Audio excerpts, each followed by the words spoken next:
Thank you very much, my dear colleagues, my dear friends, and my dear video viewers. বেশ কয়েকজন junior brothers আমাকে এপিকিউ নিয়ে কিছু বলার জন্য আপনারা রিকোয়েস্ট করছেন। তো সেই ক্ষেত্রে আপনারা জানেন সবাই মোটামুটি যে আমি আসলে মূলত প্রোডাকশন পিপুল। প্রায় 24 থেকে 25 ইয়ার্স আমার এই ক্যারিয়ারে আমি দীর্ঘদিন প্রোডাকশনের উপরে কাজ করেছি। তো এপিকিউআর এইগুলো সম্পর্কে আমাদের যে স্বল্প ধারণা আছে সেইখান থেকে আমি একটা স্বল্প ডিসক্রিপশন দেওয়ার চেষ্টা করেছি মাত্র। তো এপিকিউআর আমাদের জিএমপির গাইডলাইনে এপিকিউআর সম্পর্কে বলা আছে এবং আইসিএস গাইডলাইনেও আছে, পিক্সের গাইডলাইনেও এপিকিউআর সম্পর্কে বলা আছে। তো সাধারণত এপিকিউআর means annual product quality review or PQR, product quality review. Annual product quality review is a good manufacturing practice requirement used to identify or verify the consistency and appropriateness of an existing manufacturing process. It plays an important role in identifying any trends in process further leading to process or product improvements. অর্থাৎ আমরা এই এপিকিউআর এর মাধ্যমে আমাদের পরবর্তীতে প্রোডাক্টগুলোকে আরও কীভাবে প্যারামিটারগুলোকে consistent করা যায় সেই ধরনের কিছু কমেন্টস বা সাজেশান, রিকমেন্ডেশান এগুলা কিন্তু আমরা পেয়ে থাকি। তো এই এপিকিউআর করার কিছু রুলস আছে। সেইখানে 1 নম্বরে বলা আছে, all the batches of products manufactured in a physical year shall be considered for APQR. অর্থাৎ একটা বছরে যতগুলো ব্যাচ প্রডিউসড হবে প্রত্যেকটা ব্যাচই আপনার এপিকিউআরের কনসিডারেশনে নিয়ে আসতে হবে এবং সেটা শুরু হবে কীভাবে? অর্থাৎ আমরা যদি 2024 সালে যতগুলো ব্যাচ প্রোডাকশন দিয়েছি 2025 সালের জানুয়ারি থেকে আমাদের সেই ব্যাচগুলো নিয়ে আমাদের এপিকিউআর তৈরি করতে হবে এবং সেটা আমরা গ্রুপিং করতে পারি, ডোজেস ফর্ম অনুযায়ী আমরা করতে পারি। আর আরেকটা জিনিস বলা আছে, যেমন ম্যাক্সিমাম এবং মিনিমাম কতগুলো ব্যাচ নিয়ে আমরা সাধারণত এই এপিকিউআরের রিপোর্টগুলো সাবমিট করি। যেমন একটা ব্যাচের যদি একটা বছরে একটা প্রোডাক্টের যদি একটা বছরে আপনার 30, 40, 50 বা বড় বড় অর্গানাইজেশনে আরও বেশি মাত্রায় ব্যাচ হয়ে থাকে, তাহলে আসলেই সবগুলো ব্যাচের কথা যদিও বলা আছে, কিন্তু রিপোর্ট করার ক্ষেত্রে আরেকটা জিনিস বলা আছে যে ম্যাক্সিমাম নাম্বার অফ 15 ব্যাচ, অর্থাৎ 15টা ব্যাচ নিয়ে আমরা রিপোর্ট করতে পারি। এটা আইসিএস গাইডলাইনে বলা আছে যে 15টা ব্যাচের কথা। আর ফার্মা গাইডলাইন্সে আরেকটা জায়গায় বলা আছে যে নর্মালি 10 ব্যাচ নিয়ে রিপোর্ট আমরা করতে পারি।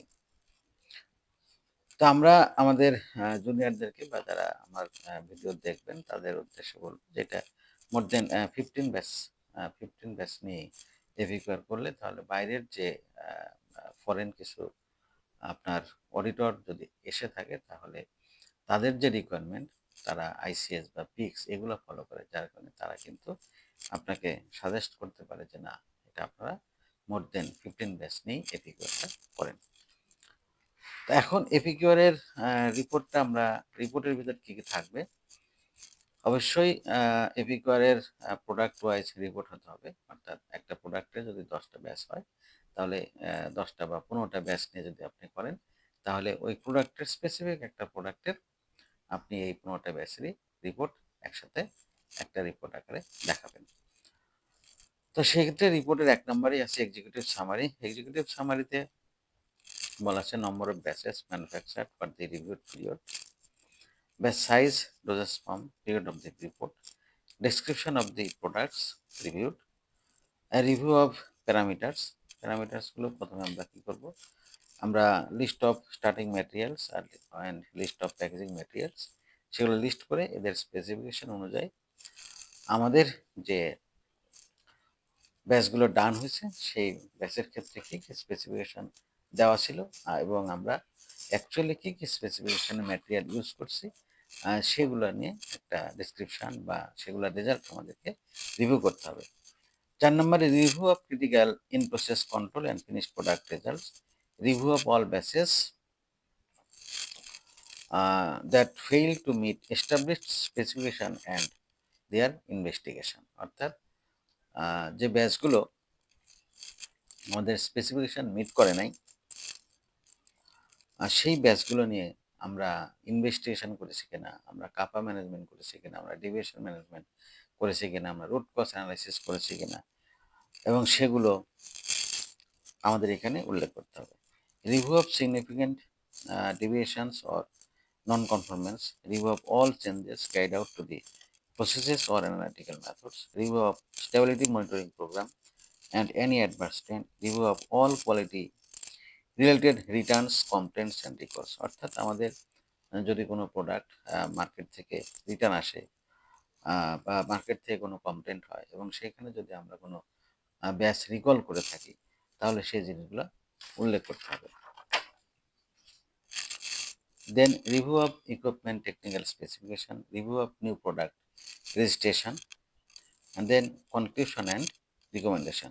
কনক্লুশন অ্যান্ড রিকমেন্ডেশনের যেটা বলছে সেটা হচ্ছে this part will summarise the APQR prepared with suggestion for improvement, a general statement on the overall performance of the product, review for the review for the ইয়ার।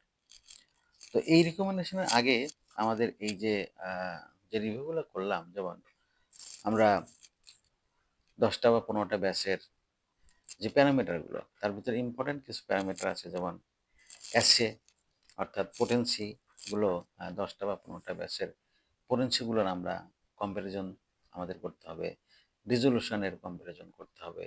আমাদের যদি ট্যাবলেট হয় তাহলে ট্যাবলেটের যে প্যারামিটার আমাদের DT degeneration time, resolution, SA, friability, hardness, এই যে process প্যারামিটারের কথা বলা আছে, এই প্রসেস প্যারামিটারগুলোর একটা কম্প্যারিজন করতে যে আমাদের কিন্তু কিছু ভ্যালু বের করতে হবে, অর্থাৎ আরএসডি ভ্যালু আমাদের বের করতে হবে। আরএসডি ভ্যালুটা কি? Relative standard deviation. এই রিলেটিভ স্ট্যান্ডার্ড ডেভিয়েশনটা কীভাবে বের করতে হয়? যেমন প্রথমে আমাকে আগে স্ট্যান্ডার্ড ডেভিয়েশন বের করতে হবে এবং এগুলো কিছুটা স্ট্যাটিস্টিক্যাল ডাটা থেকে বের করতে হয়। যেমন যদি আমরা 10টা ব্যাচ নিয়ে কাজ করে থাকি বা 15টা ব্যাচ নিয়ে কাজ করে থাকি, বা কোনো একটা প্রোডাক্টের যদি অ্যাক্টিভ ম্যাটেরিয়ালের পরিমাণ থাকে পার ট্যাবলেটে 10 মিলিগ্রাম, তাহলে আমরা অ্যাসে করে 15টা ব্যাচের যে অ্যাসে রেজাল্ট পেলাম, যেমন 10 মিলিগ্রাম হয়তো এক ব্যাচে 10 মিলিগ্রাম থাকার কথা 10 মিলিগ্রাম পেয়েছি, কোথাও 8 মিলিগ্রাম পেয়েছি, কোথাও 9 মিলিগ্রাম পেয়েছি, এইভাবে একটা পার্সেন্টেজ আকারে কোথাও 90%, কোথাও 91%, কোথাও 101%, এই যে অ্যাসে রেজাল্টগুলো পেয়েছি, সেই অ্যাসে রেজাল্ট থেকে আমরা সেখান থেকে তার একটা মিন ভ্যালু পেয়েছি এবং মিন ভ্যালু থেকে একটা ভেরিয়েন্স পেয়েছি। ভেরিয়েন্স থেকে আপনারা জানেন যে স্ট্যান্ডার্ড ডেভিয়েশন হচ্ছে যে রুট ওভার দি ভেরিয়েন্স, সেখান থেকে আমরা স্ট্যান্ডার্ড ডেভিয়েশন পেলাম। এই স্ট্যান্ডার্ড ডেভিয়েশন থেকে আরএসডি ভ্যালু, রিলেটিভ স্ট্যান্ডার্ড ডেভিয়েশনটা আমরা বের করতে পারি। সেটা হচ্ছে রিলেটিভ স্ট্যান্ডার্ড ডেভিয়েশন হচ্ছে যে স্ট্যান্ডার্ড ডেভিয়েশন গুণন 100 divide by X bar, X bar হচ্ছে মিন। তো এখানে বলা আছে যে আরএসডি ভ্যালু, এই প্যারামিটারগুলোর ক্ষেত্রে আরএসডি ভ্যালু থাকতে হবে less than or less than equal to 2, either 2 এর কম থাকতে হবে অথবা 2 থাকতে হবে। আরএসডি ভ্যালু যদি 2 এর নিচে থাকে তাহলে আমরা বলবো the process is more alignment within the specification, অর্থাৎ আমাদের যে কম্পেন্ডিয়াল যে স্পেসিফিকেশন আছে সেই স্পেসিফিকেশনের মধ্যে এই প্রসেসগুলো রান করতেছে, সেটা আমরা বলতে পারবো যদি আরএসডি ভ্যালু 2 এর নিচে থাকে। আরেকটা জিনিস হলো সিপি ভ্যালু। সিপি ভ্যালু কি? সিপি ভ্যালুটা হচ্ছে প্রসেস ক্যাপাবিলিটি, আর সিপিকে ভ্যালু একটা আছে, সিপিকে ভ্যালু হচ্ছে প্রসেস ক্যাপাবিলিটি ইন্ডেক্স। তো সিপি ভ্যালু বা সিপিকে ভ্যালু এগুলো সাধারণত লেস দেন ইকুয়াল টু 1 থাকতে হয়। ইন জেনারেলি 1.3 থাকে। তো 1.3 বা লেস দেন 1 বা লেস দেন ইকুয়াল টু 1 এরকম যদি থাকে, তাহলে আমরা সেটাকে বলি the process is good as showing a strong capability level. কাজেই এই রিকমেন্ডেশন দেওয়ার আগে আমাদের যতগুলো ব্যাসের যে কোয়ালিটি প্যারামিটারগুলো আমরা স্টাডি করব, কম্প্যারিজন করব, সেখান থেকে আমাদের আরএসডি ভ্যালু এবং সিপিকে ভ্যালু বা সিপি ভ্যালু, এই ভ্যালুগুলো বের করে আমরা বলতে পারবো যে যতগুলো ব্যাস লাস্ট ইয়ারে এই প্রোডাক্টের যতগুলো ব্যাস হয়েছে, এই প্রত্যেকটা ব্যাসই আমাদের উইদিন দি লিমিটের মধ্যে আছে, স্পেসিফিকেশন লিমিটের মধ্যে আছে, that is good for the product quality. কাজেই একটা প্রোডাক্ট কোয়ালিটি মেজার করার জন্য এই এপিকিউআর মোস্ট গুরুত্বপূর্ণ ভূমিকা পালন করে। Thank you very much.